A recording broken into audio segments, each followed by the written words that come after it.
Dajjal, at the hands of his prophet Isa, son of Maryam, may Allah send his prayers, blessings, and peace upon him.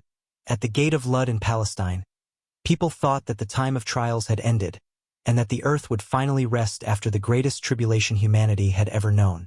But just as the Dajjal was killed, and safety spread, and Prophet Isa, may Allah send his prayers, blessings, and peace upon him, broke the cross, killed the swine, pigs, and the earth overflowed with goodness, Allah revealed to Prophet Isa, blessings and peace upon him, a revelation that filled the heart with awe. O Isa, indeed I have brought out servants of mine. No one has the power to fight them. So protect my servants and take them to the At-Tur, which is Mount Tur. At that moment Isa, may Allah send his prayers, blessings, and peace upon him, realized that another promise from Allah had come to pass, and that a new trial had been permitted to emerge, a trial that the Quran had mentioned before, and that the Prophet Muhammad, may Allah send his prayers, blessings, and peace upon him, had spoken about repeatedly. But it would not come until immediately after the Dajjal, because the major signs, once they begin, do not come one by one. They follow each other like beads falling from a broken string. At that time, Allah permits the emergence, courage of Ya'juj and Ma'juj, Gog and Magog. They rush forth from every elevation, descending swiftly, as Allah described in his book, human beings vast in number, whose count none knows except Allah. Their faces are wide, their eyes small. They fill the earth in only a few days.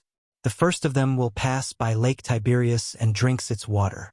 Then the last of them pass and say, "There used to be water here once. Allahu Akbar." They spread corruption upon the earth unlike anything ever seen. They pass nothing except that they consume it. They leave behind neither crops nor livestock.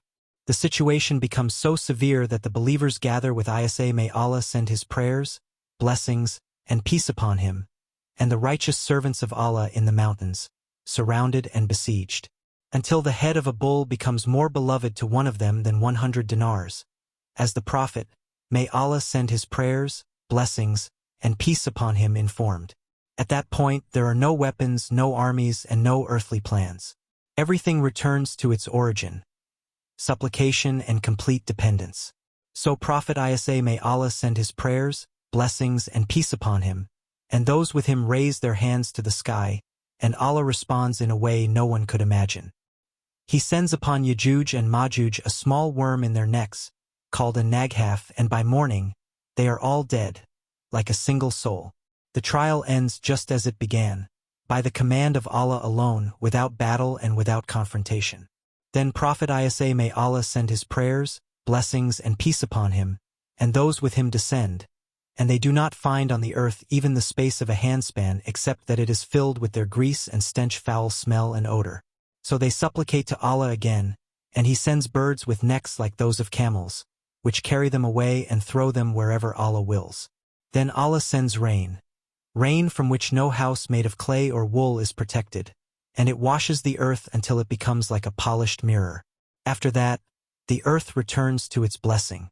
It brings forth its fruits, and people eat in a peace they had never known before. But their hearts have learned a lesson that will never be forgotten, that this world, no matter how long it lasts, will come to an end, that once the signs begin, they do not stop, and that everything the Prophet Muhammad, may Allah send his prayers, blessings, and peace upon him, said is true, neither early nor late. And that is why he said, "The hour will not be established until you see before it 10 signs." And he mentioned among them the Dajjal and Ya'juj and Ma'juj. So when one appears, the others follow, quickly, consecutively, as if time itself is being folded. These accounts were not preserved in the books of hadith without purpose. They were not narrated just to frighten people. Rather, they were meant to make hearts firm, so that whoever knows what is coming will not be surprised by it. And whoever hears the truth before it happens will be more steadfast when feet begin to slip. And some messages do not need to say, "Share this," because truth, when it enters a sincere heart, comes out of it just as it entered, moving from one soul to another, until the reminder remains alive, and the warning remains present until the command of Allah comes. And he is the best of judges. Do not read and leave silently, please, not as a command but as a request. mention one of the beautiful names of Allah. If you'd like to see more stories like this, don't forget to follow the page, like this video, share it with others to befit, and tell us in the comments what you think.